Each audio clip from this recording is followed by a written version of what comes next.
This is Jared. This is Keels. All right, you want to do it again? Yeah. First I said. I forgot my name. You're on that status of what's his name? What's his name? Yo, that's hilarious. You know nothing but fine dining and breathing. Yeah, that's too funny. All right, so this is Jared. This is Keels. All right, and welcome to another episode of Bikini Bottom Banter, where we recap, Spongebob episodes, talk about our favorite moments, meme-worthy moments, and more, and the ultimate discussion.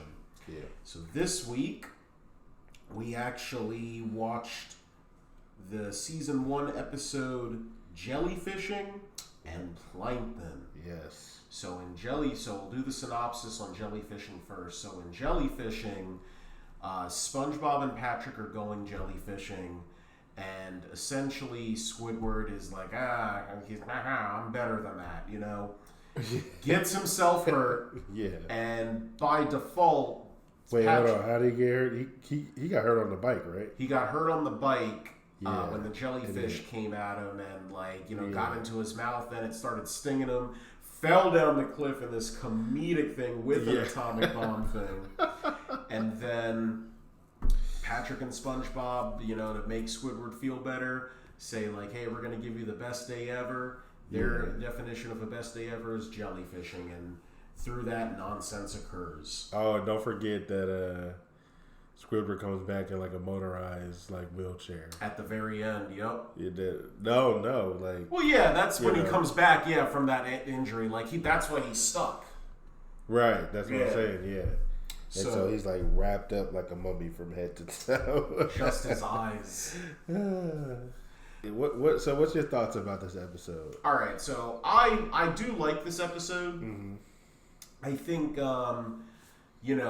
there's a couple of moments in there where it's they're funny. I think there's this one shot where they're doing the da-da-da-da-da, and Patrick looks at the camera like da-da-da-da-da. I don't know why. It's funny to me. Patrick kind of steals the show in this one.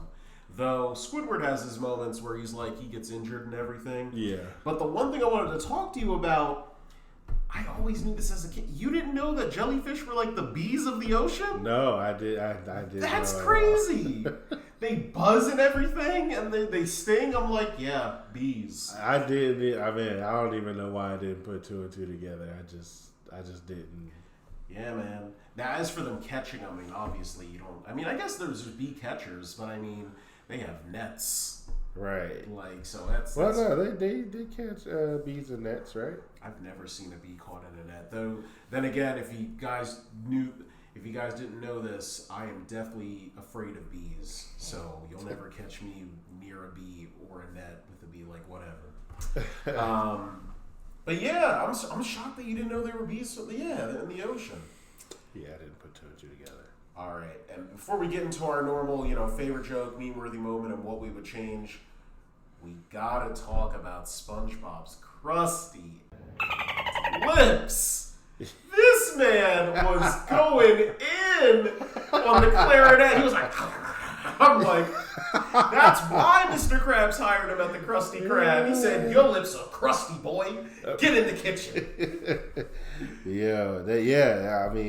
And that, I hate that scene. So that's something I would change in the episode. All right. Because, that's when he grabs the clarinet. He's like, oh, maybe you want to listen to music. And then he's just smacking and licking his lips. It's so disgusting. We were having dinner with this scene too. That's why I said it's a shame. It was a nice lobster taco, and I'm just appetite lost. Yo, and then the scene went on for so long. It's it was ew, that's nasty. Disgusting. Okay, so you said that's what you would change, right? Yeah, that's what I would change. I guess, well, I'll tell you. My change in the episode, the very last shot when the giant jellyfish is stinging Squidward. Yeah, he's in the bed, but it shocks him to the point that his whole casket just breaks off. Yeah. I'm thinking to myself, I always thought this as a kid too. Now, we know how damaged he got. We saw but we saw SpongeBob and Patrick over here walking with their Band-Aids and everything. Yeah.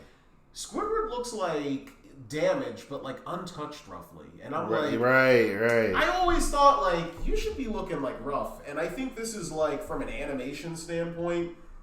You know how like SpongeBob further down the line, and also Ren and Stimpy's kind of known for this, that like gross out humor, where they like zoom into the camera. Like they need to get on that level with how Squidward was looking. Or they could have kept it like he just got super burnt to a crisp and like you know, with no color in his skin. He should have been gray. Right, something. My boy should have been gray. That was kind of a weak ending. That's what I'm saying. That was a weak ending. I feel like, honestly, maybe it's, I don't know, maybe if there's a producer out there who worked on it or an animator, I feel like when Squidward releases the jellyfish and it goes and chases SpongeBob and Patrick, I feel like that was like originally the end. Because this giant jellyfish comes out of nowhere again and just zaps him. Yeah. And I'm just like, it seems like it was a tacked on gimmick. Maybe it was an added joke. I don't know. Maybe. So, meme-worthy moment. It's firmly grasp it. Yeah, firmly grasp it for sure. Firmly grasp it in your hand. He firmly grasp it. He took that firmly grasp it. He said, yeah. He was like, ow. I know how to do it. Like, yo. Yeah, firmly grasp it is definitely the meme worthy. Is that what you put too? That's also my meme worthy moment. You can't be, come on. Like, what other moment in jellyfishing is there where it's like meme worthy? I don't know. Maybe the alphabet soup. Maybe. I know that I've also seen the "Welcome Home, Squidward, Merry Christmas," and I'm like, okay. Maybe. I thought about firmly that. grasp it beats it. Cause like you gotta remember, like since those were like the first few episodes, like those were the clips that they would show on the commercials, right? So yeah, it definitely, like there was definitely some stuff where I was like, oh, it's gonna be that one because you know I saw it in the commercial, but then I was like, you know, so much time had passed and then the internet came and that's something else. You know what I mean, right? And then for favorite joke is interesting. I put when Squidward falls. When he's on the bike. Yeah. It's just so extra. Like when he falls off the cliff, he hits every bump on the way, but he does this like that scream is just. It sounds like somebody's taking his intestines and tentacles and just like doing something with him. Like he is getting tortured. Right. Then an atomic bomb goes off.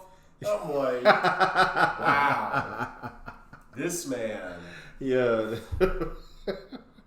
This man. My favorite joke was when he got electrocuted the first time in the chair.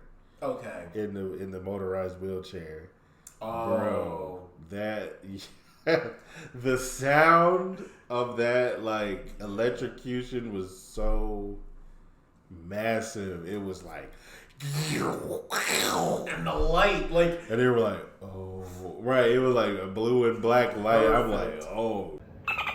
Comedic timing of like if you look at like SpongeBob and Patrick's facial expression, how it goes from this joyous to like, oh, right. They were cheering them on, right? They were like, go Squid. Hilarious. Oh my god, the way he got electrocuted. Yup. They were like, oh. I'm telling you. That's funny. But yeah, overall, it was a solid episode. I just, it's up there. If it wasn't for Firmly Grasped, but I don't know about you, it'd be like all right. Now is a day. It's an all right episode. You know, I mean, it's important and stuff because, like, you know, we see the jellyfish, we see jellyfish fields. Yep. You know, they established that. Like jellyfishing is like one of their favorite pastimes or whatever. It was the first time they established it as a sport, right? So because I think now that we're actually rewatching it, they do show a jellyfish in the Sandy episode. Yeah, but they never establish. You know, they don't really establish why SpongeBob's there. It's just you feel like he's just watching them in nature, and it's just like. But this is the first episode where they establish it is a sport. Right. Exactly. And then there's a whole, you know, setting in the show for them. Right. You know. How many times they go to Jellyfish Room? They go there a lot. Yeah, it's literally like a pastime thing for like them. But then, Jellyfishing's good, but then we get to that good Plankton. Man. Oh my gosh, I forgot how. Again, they're doing such a good job on a streak. Yep. Third episode and the second part of it, but yeah. Essentially, this is to set up a synopsis. This is the first time that you meet Plankton. Yeah, this is a key episode, if you will. It is 100% a key. And he's over here, like, they establish everything in it's so perfect. It's tight. Like, he wants the Krabby Patty. Man. He wants the secret formula. He knows that Spongebob is the newest employee and he's not really the brightest, so he wants to take advantage of him. Lies says that, oh, it's my birthday tomorrow, so he can give him the Krabby Patty. Hops into his room, takes over his brain to take him back to. It's crazy how. Go ahead. I know you want to go ahead. This is a top 5 episode for me. All right. Let's hear it. Because I just feel like the way they introduced Plankton was like, it was really good. Like, he was funny. It showed like kind of like his backstory, like through the script. He was like, he's very smart. He went to college and stuff like that, and this is why he's evil. And I don't know. I just feel like there's so many jokes in this episode as well. 100%. This episode is so good, and Plankton. Because of this episode, Plankton became my favorite character. He's your favorite character in the series, for sure. And you're right. Like, I agree. Like, this, it was so hard to narrow down favorite joke in this. Oh my gosh! Like, there's. I guess you know what? I'll let you go first. For favorite joke? Yeah, go ahead. My favorite joke is right in the beginning, where what's it called? Oh, where he's like, Plankton steals the Krabby Patty and tries to make it to the door, and then Mr. Krabs catches him and puts a magnifying glass on him, and he's just like, "It was Plankton." And then he's like, "Oh, I'll be back, blah blah blah." He's like, "And I'll show you how smart I am with my plan, because I went to college." Like, yo, it's just like, why would he scream that out, and why did he make it a point to to say that? Right, he act like he's the only one that went to college. Plankton's like, I'm an educated. I'm an educated villain, right? Exactly. He's over here like, I put in the time in the books. I was hitting the books. And then what college did he go to? Bikini Bottom Academy. University. School of Evil. Yo, that's funny. You see freaking Man Ray and the Dirty Bubble. The Dirty Bubble. That's like, funny. Wow, we're going to school together. Like, they're tiny. Yeah, no. There's too many jokes. See, so many jokes. So I had the I went to college as meme-worthy moment. Okay. Because I've definitely seen that meme where it's like, I went to college. Oh my yeah, God. I've seen it around. But, yeah, see, I'll tell you a little story, viewers. So, when I was a kid, the one joke that had me in tears laughing was when he has the record player, and the second time he's like, "Spongebob, you will be mine," and they play that little kitty song, like, I'm like, I don't know why. It was sort of so funny. It's so random, and then he flips it. He's like, right? Like, nope. Perfect. I just feel like just the way Plankton speaks is just he's funny in his own right, man. He's like, yes, that's grand. And he like taped his brains. Oh my God, my college educated plan. It's literally like put the brain or the plug in the brain. Like, okay, college. So you were sleeping in school, huh, Plankton? Right. I feel like they did a good job making him, like I said, intelligent, but he's also like threatening. Kind of threatening, cute at some times, and a nuisance at other times, and then they show that he's funny. They also delve into he could be lonely at some times. He's like, "You didn't even come to my birthday." He's got Karen, right? Yeah, see, but Karen wasn't really. Karen was established. there. Yeah, like she was just the computer. She was just a computer. Didn't even get a name. Justice for Karen. Yeah. The only Karen out there that deserves it. Like, oh yo. my god, that's funny. Yeah, so that was my favorite joke. But you know what? As I gotten older, I think the one joke that still hits me is when he's controlling SpongeBob and he's walking into Squidward's house. And he turns around, he's like, "Shut your mouth, you mediocre clarinet player." Mediocre. And that's my meme-worthy moment because, man, my first time hearing that, and like because I was with friends my first time seeing this episode, like that's all we kept saying. We got in trouble for saying like, you know, shut your mouth and stuff, but we would always say that, and then like other kids would be quoting it and stuff amongst their own little friend groups, and that was my first time hearing the word mediocre. I think so also for myself. First time hearing mediocre as a kid, and I was like, oh, like, what does that word mean? Then it made me look it up. Look at SpongeBob educating people. Right, yeah, same too. But I think, I don't know, it just, the joke works so perfectly because beside him roasting him, when it's all said and done, roasted him. Squidward, he slapped the color out of his. He was like, he fainted, all the color was out of him. I said. He hit him with like 3 jokes. Like, it's crazy. Oh my god, he roasted him right out of his sleep too. That was insane. I'm thinking to myself, like, Squidward, there's no coming back from this. He dissed him harder than the story of Aiden Drake dissed him harder than that. I was like, yeah, with Pusha T dissed Drake. Yeah, he dissed him harder than that. He's got a history of that though. We're gonna see in later episodes. What? Plankton be roasting people, the fish in Bikini Bottom. I'm telling you, bro. I can't wait because it's definitely multiple episodes. Yep. And then another side note thing I definitely want to add is the score that they use for Plankton's theme, that electric, like it's called a ghost surf, I think, or spooky surf or whatever. What you talking about? It's the theme, that dun dun dun dun dun. Oh yeah. His the music in the back. Oh my gosh, that background music is fire. Good music. So, all right, meme-worthy moment we got. All right, so what would you change? And we got into a debate with this one because you had to rewatch the episode. My thing was when SpongeBob is walking, he clearly is. Well, I guess if you're going out of his house, he should be going to the left to get to the Krusty Krab.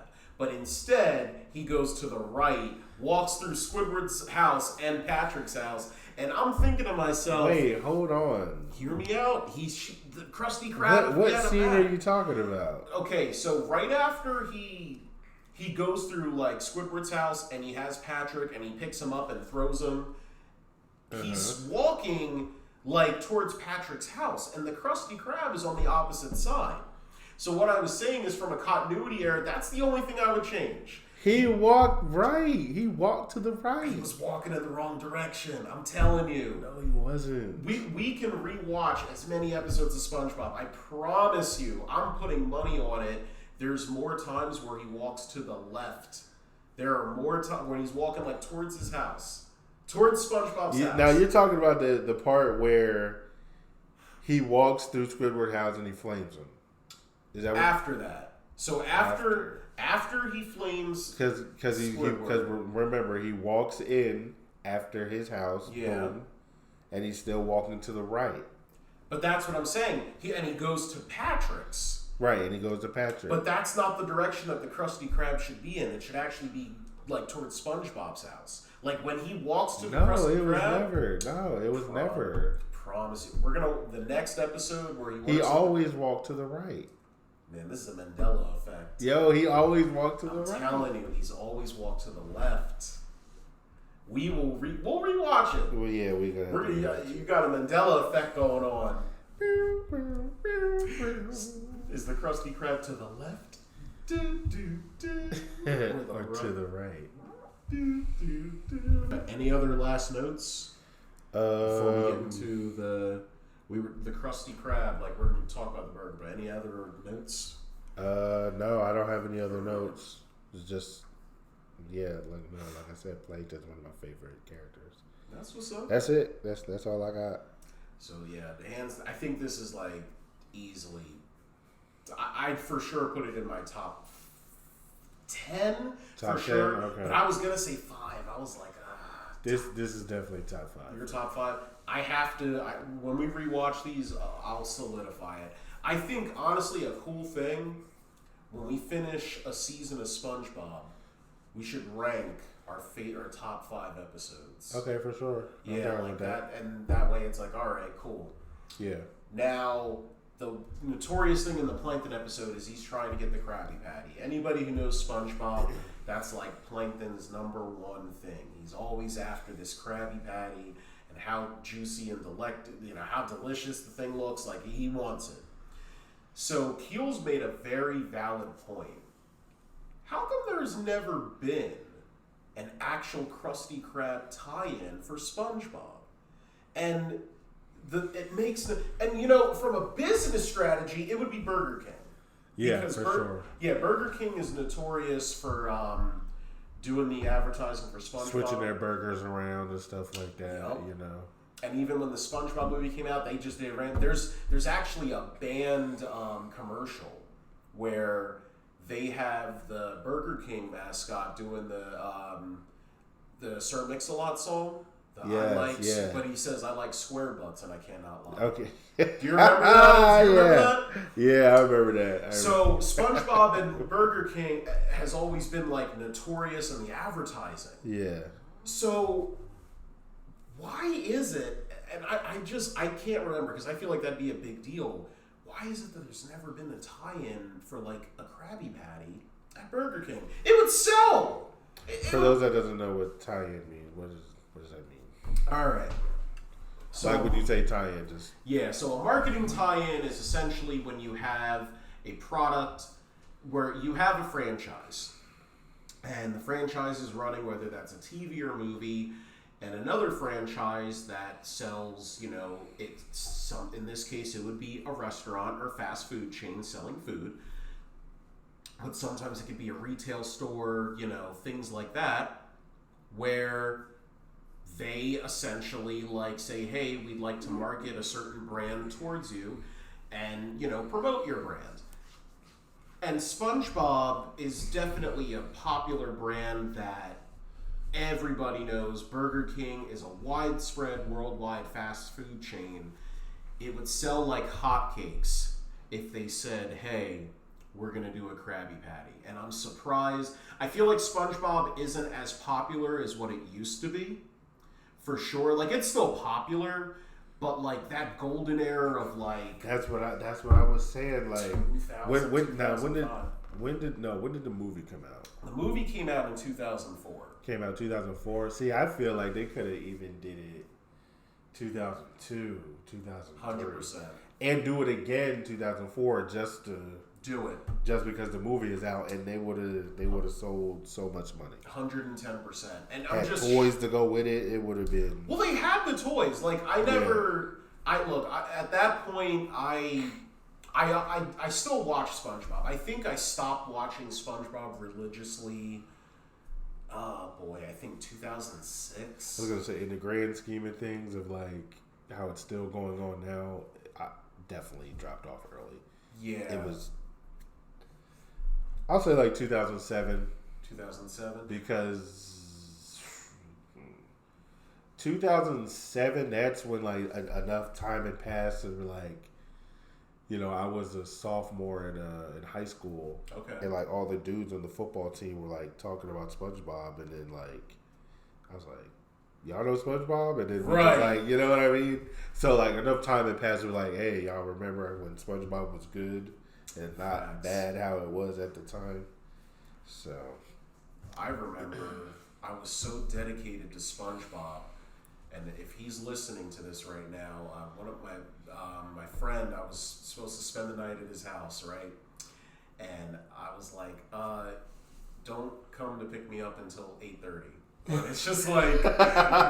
And it's just I just can't. And I remember he was physically upstairs, and I was it was the episode of SpongeBob Friend or Foe. So it was the one where like you find out the backstory of Plankton and Mr. Krabs. I'm like, listen, I low key was waiting. I had to play it off like, yeah, you know, just watching TV. I'm just looking at it. But I'm invested. I'm like, I want to know what happened. Yeah. But that's a true story. I was still in there. And then I think at that point, it's just, they kind of lagged with the new episodes. They didn't slap as hard, you know, and you just kind of lose interest. Yeah. But, no, for sure, like, I feel like the era where Burger King could have tied it in, it would have for sure been like 2004, 2005. If they didn't do it for that first movie, they for sure should have done it the year after for like its video release, DVD release, whatever. Like, but it is a missed opportunity, and I feel like if you know what, and they would have been the best ones to do it. I don't see McDonald's doing it. No, McDonald's for sure wouldn't. But you know what? I feel like it would sell because think about... It would have definitely sold for sure. No, but think about... Remember, I don't know if it was a year ago. I don't know if it was a year ago or maybe 2 years at this point. I don't know. Time's flying. When McDonald's said that they're doing the adult Happy Meal, and there were people on Twitter, Instagram... Like, last year or 2 years? Was that 2 years ago? I don't know. Like, the point is that they did it. They marketed it because it hit that nostalgia bone. How crazy would it be? I know there'd be an audience for it. If they did it now? If they did it now. All right, so look. It's 2023, all right? They would have to go all out, though. You know, I don't know if they're going to... So, according to what's currently on date, SpongeBob has like 371 episodes. Okay. Maybe they could do something... for its 400th episode or 500th episode. Maybe they can do something for its, let's see. So SpongeBob's been out for 24 years now. So they could literally, wow. All right, I'm just thinking about that. SpongeBob's been out for 24 years. That's a whole human being. Okay. That's a whole adult. But they could do something for SpongeBob's 25th anniversary. True. Dang. The writing's right there. They could do it next year, 2024. Hey, we're putting together a Krabby Patty menu for SpongeBob's 25th anniversary. They would have to go all out. If you look, any Burger King, you heard it here first, folks. Yeah. If you're listening, we want a cut of that profit. We want 3% of all sales. Yo, for real. We're about to be like that episode where Bubble Bass is in it. It's like, we want to cut. Where does it say that? You're guaranteed. Right. Zoom into the thing like... Yeah, but they should definitely do that, man, because... it would sell. It would sell, but... It's just like, why haven't you done it yet? I'm telling you. Like, the fact that they didn't do it in 2004 or 2005 or any time before then, it's kind of like, okay, whatever. Like, that was definitely the heat of SpongeBob. I get it if you don't want to oversaturate the character. Yeah. You literally can bank on nostalgia right now. True. You can go, Burger King can be like, we'd like to do something for SpongeBob's 25th anniversary. We'd like to make a Krabby Patty menu and pull in everything. Yeah. A Krabby Patty with cheese, a Krabby Triple Supreme, like put a Coral Bits, put everything on the menu. And you don't even have to try. If they can make a red burger for Spider-Man, they can do a Krabby Patty. Like, right. Or the Halloween... The Halloween burger that was like black. Ew. Nah, like... I would never... It's a real thing. I would never eat that. True. And I feel like Burger King would definitely be lazy with it. It would just be a Whopper. It's just a Whopper. Right. But they should try to go outside. They would. Or I'm surprised, like you know how back in the days everything had like a restaurant. I'm surprised there was just no restaurant for the. Just like a SpongeBob restaurant. Apparently, there is a real Krusty Krab somewhere. Or no, I think overseas you can stay in the Pineapple Home. But I'm surprised also, like at a Nickelodeon Studios or something, like they don't really have a Krusty Krab. Like, but you shouldn't limit the market. Like SpongeBob is such a wide known like property. Yeah. It's also not franchise worthy. Like, think of it like Chuck E. Cheese's. Like, how many Chuck E. Cheese's? You don't think it would have been franchise worthy? Not at all. Not at any point. I feel like because of the locations and what it is and the branding and marketing for it and the upkeep for, like, you're probably going to add animatronics, you're going to add, like, you know, the menu, the upkeep in the building. I feel like it wouldn't profit, and if it did, they would have to limit their locations in the United States. Yeah, for sure. Because unlike McDonald's, where it's like this billion-dollar franchise, Yeah. you know, SpongeBob is such a targeted solely for kids market. But now the adults are older who grew up with it, so it's like you can. But like, listen, like in a world where we're trying to eat, where we were just talking about trying to eat healthy. What are you going to do, like, if your doctor's like, you have high blood pressure? Are you going to go get a salad, or are you going to go to the Krusty Krab and get yourself a burger for nostalgia purposes? See, but I'm saying, though, when it came out, like, around 2000, I would say when it became, like, overly popular, around 2003, they could have had something that only lasted for, like, 5 years. So it's like, all right, we got our money. It was a quick little 5-year thing. And then, like, dip. And then dip out. I could see it. Because that was the problem with Chuck E. Cheese. It just stayed too long. Yeah, I could see it. I mean, I agree, though. Like, and for any kid who's listening, like... They're like, what is Chuck E. Cheese? What's Chuck E. Cheese's? I'm like, you don't know what we had. It's just real-life Fab Night. What's it, Five Nights at Freddy? Yeah. Except less scary. You know what? I took my daughter to Chuck E. Cheese's for her 2nd birthday. Did you? Yeah, and it was so crazy. I did have the pizza, though. And it was good, right? It was alright. It was alright. Those wings were terrible, but yeah, I went in here, I'm like, well, I don't think I'll be coming back. Like, it's just like... What? It's just... Sometimes things in the past, like childhood-wise, it's like, hey, I hope Natalie can enjoy it, but I mean, it's just like... Yeah. Had to leave it in the past. Yeah, it's just Chuck E. Cheese. I see why kids don't go to it anymore. I'm like, see, but that goes back. The commercials aren't even... Not even commercials. Kids don't even, like, see that stuff as fun anymore. Yeah, but that's where it kind of goes back to the Krusty, like a real-life Krusty Krab. Like, I feel like at some point... you would have to claim bankruptcy, and then like the added fees and everything, it would just be crazy. Like, you might as well just look. The best thing. Not if they did it in the early 2000s, and especially when the movie came out. Yeah, it would have been lit. It would have been lit. But their easiest thing they could have done, that would have been cost effective. You would have made your profit. Make a deal with Burger King, and then from that point, you know, they could have did that multiple times. First person in line is Plankton. He's like, I'd like a Krusty Krabby Patty. No, you miserable fiend. Like, you know, I went to college. He's over here asking for a discount. You have a student discount?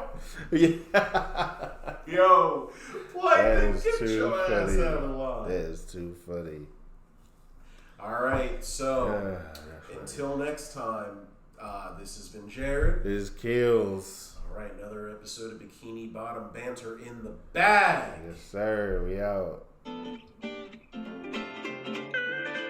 Thanks for tuning in to another fantastic episode of Bikini Bottom Banter. Don't forget to follow Bikini Bottom Banter on TikTok and Instagram for even more content. Subscribe to them on YouTube and Anchor, plus turn on bell notifications to be updated on their latest episode. And if you've got your own jellyfishing stories or favorite Spongebob moments, remember to share them with us. You might just hear them on our next episode. So until then, stay bubbly, keep smiling, and remember, subscribe to Bikini Bottom Banter to know all the under the sea.